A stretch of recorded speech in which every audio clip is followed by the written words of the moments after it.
Welcome back, everyone. I need to stand in front of that dirty garage door spot so that Ironman 3406 from YouTube thinks that he needs to clean the screen on his phone. Gets them every time.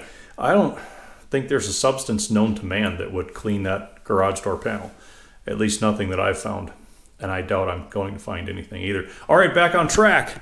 We need to work on closing up the back end of the back end. All right, so first order of business is to get this PTO drive reinstalled, and to do that I need to, well, I'm going to take it apart and at least clean it. I have rebearinged and resealed this whole thing at the same time that I had done the prior work there. We've had some seepage on this lever seal, so we'll get in and renew that, and I see we're running some excess fluid out already, but that's okay. That's why we use copious amounts of cardboard. Let's get to it. The first piece off will be this back cover. It has the output seals in it. I'm going to go easy with it because these seals were new a couple years ago and they haven't been leaking, and I hope to keep them that way. Oh, those high quality gaskets are sticking again. God darn it. Oh, come on. There we go.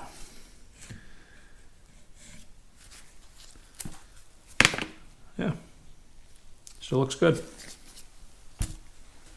At this point now, the PTO shaft and bearing can be tapped out of the tube and housing.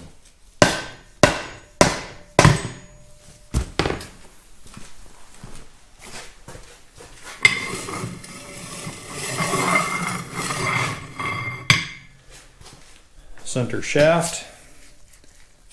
Bearing is still good. That looks like a newish fold-over lock. I wonder who did that. Our pilot input end is looking good.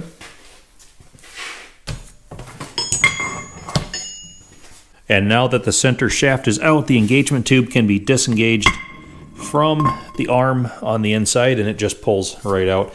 You want to look at the splines that are cut into this end, because these are the pieces, or this is the piece, I should say, that goes and mates up to the splines on the back of that counter shaft in the bottom of the transmission. And a lot of times you get wear on these, and they start kind of ramping out and disengaging whenever you get them under a PTO load. These are very good yet, but yeah, usually if your PTO pops out, you've got some spline wear either in here or on the back of that shaft, or likely both. And we're already just about done taking this apart. Next, we need to work on getting the lever out, but first, the detent plug for that engagement lever has to come out. Beneath that is the spring, and beneath that is the detent poppet itself. And finally, this little tiny bolt down in here holds that arm to the lever. So the bolt comes out, and it's kind of a tight fit, but there we are. That's the little pinch bolt. So now the lever should come off of the arm, and the arm should come straight out the side. Yep. There's our lever. We have this rotating block that engages with the collar on the end of the tube. Lever out. Okay. Washer, and it looks like a seal that I replaced, but we'll replace it again. All right, all kinds of cleanup to do now. Cardboard to throw away. You all know the drill. Catch you back in a bit.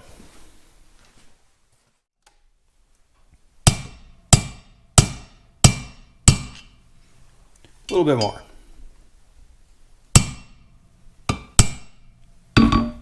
There, I like that. New seal in. All the parts are clean, and I was running an SKF 6916 in there. That one seeped a little bit, so we're doing the 6925. Now, we'll see if we have any better luck with that one. Engagement mechanism is next. This flat washer goes on the shaft, protects the outside of the seal. Shaft can go in. It's really hard showing this because everything's down in a hole. And now the engagement lever on the inside can slide on, and well, you're not going to see much of it anyway, so I'll just reach in, start it on, and tighten the bolt because you're not going to see much of it anyhow, but there is our engagement lever on the inside. All well and good.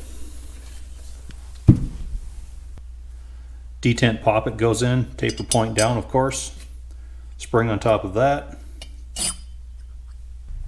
and finally the plug with some, well, edit that out or leave it in. I'll just leave it in. All right. And finally the plug with some thread sealer, because this is the first time through. I never make a mistake. There we are. The power of editing, right?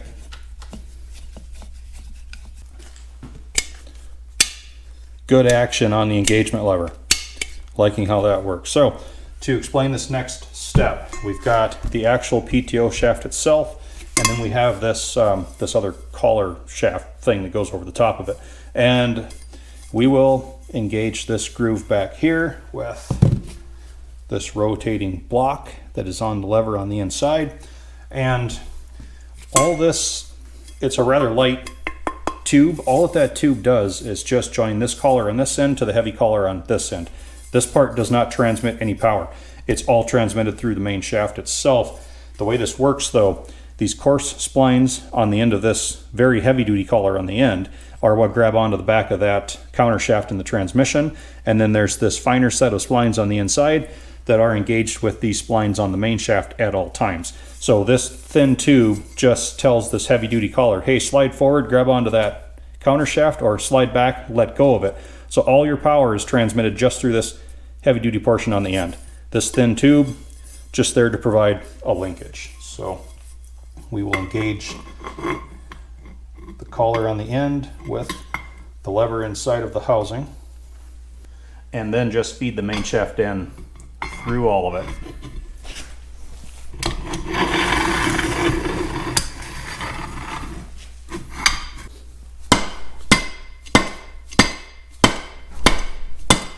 Until the bearing is seated. Final piece now is the cover on the back, gasket in place, and I decided to leave the seals as they were in this because they were replaced last time. They were not leaking, still looked good, so we will go with it one more time.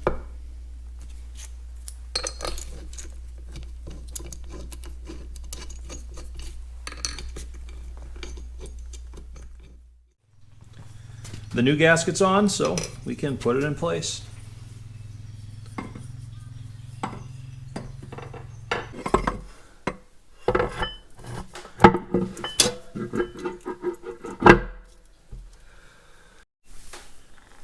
The top three bolts here, here, and back here are all open holes into the back end. So I will put thread sealer on those three.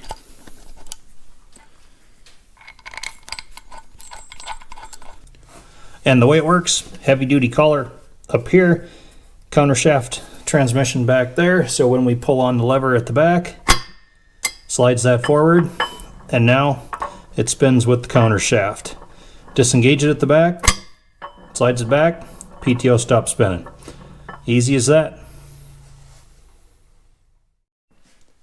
So with this final opening at the back finally closed off, I took this opportunity to dump the gear oil in because that is the easiest time to do it. So that means we can throw the top deck on next. I made my own gaskets for it. They are a 3-piece design, but with the gasket material I have and with the price of this top cover gasket that I found available for purchase, pre-made, I decided it was worth the hassle of making them myself. At the price of my gasket material, I've got less than $2 invested in all this right here, so it works out very well. But we also need to talk about the bolts that go through this this top deck. This little guy here is kind of a special one. We'll get to him in a bit. But because all these bolts are down in these recesses, and they throw them down there to create a flat surface on the top, but the problem is these trap water. And I've found that if I don't throw plenty of sealer all down the shank of the bolt and in that hole and everything else, eventually water will pool here, wick down, and that's one of the leading contributors to getting buildup in the back ends of these. That's why many times, like when I've had this H out on the field doing the work, you will see that when I cover it in the evening, I throw a tarp over the back half, not the front. And people in the comment section have been like, cover that engine. The engine has a cover. It's a hood, all right? It's the back end that I'm trying to keep dry, so that's the reason for that. Now, this short little bolt right here, it's a little 3/8 bolt, and it doesn't really do anything other than go in this hole. But the reason for it, it's kind of interesting. The earlier tractors, or the wartime era tractors that were sold on steel wheels, had fifth gear or road gear blocked out of them. And what they did was they just threw a longer bolt than this into this hole. So when a bolt goes down that is long enough into that hole, and see the end of the screwdriver moving around right there, a longer bolt would go down, hit this shift rail, and it would block that shift rail from moving forward and giving you the direct lockup and putting it in fifth gear. That was just a really easy way to lock you out of a speed that was way too fast for steel lugs. And then if you ever put rubber tires on, you take that longer bolt out and you get this shorter bolt and put back in just to plug that hole. But we'll put sealer on that one as well, seeing as how it's down in a recess too.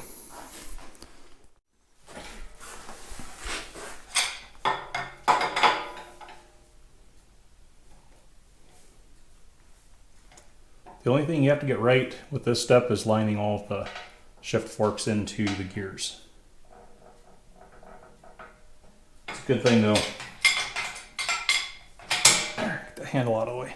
You can look in through the belt pulley drive opening though. Get a pretty good view of most of it.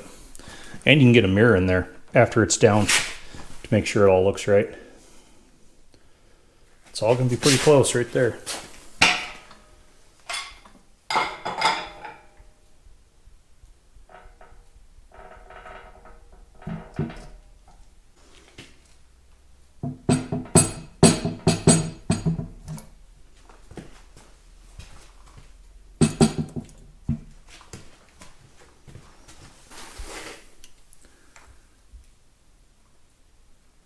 Reverse one's looking good. 2, 3 could go back a little bit.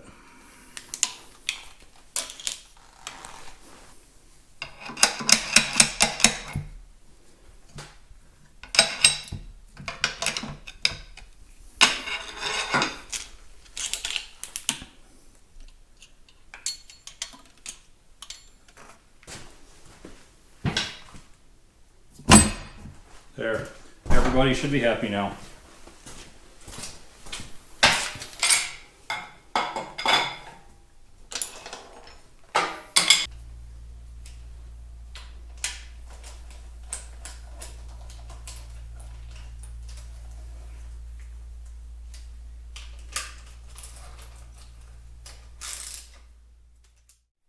All right, everybody, shifter up next. We all remember the carriage bolt that held it in last time. We will be doing away with that today. So Steiner Tractor sells this shift lever repair kit. It gives you a new dog pin, all right? So we can take the old rusted one and just place with the carriage bolt, and then a proper not carriage bolt cross pin and the Welch plugs that hold everything together. So this stuff is pretty simple. I just grease it all up really well, put it in, we'll plug it, and we'll be good to go. All right, dog pin put crossways through the base of the shifter and line it into the pockets and rails.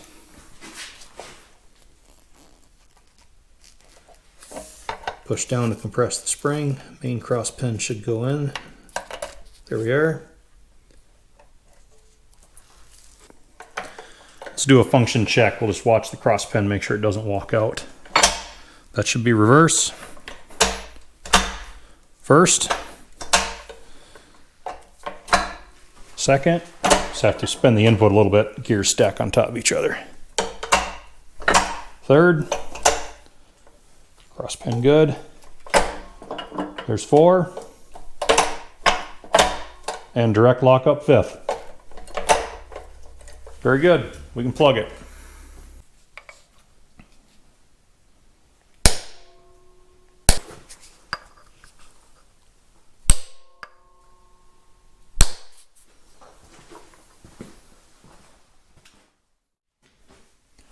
Well, everyone, I'm going to have to end the episode right here, and it's a shame too because I had grand aspirations. All right, I've completely prepped, cleaned the torque tube. I wanted to have that put on the front. We were really going to make this thing grow today.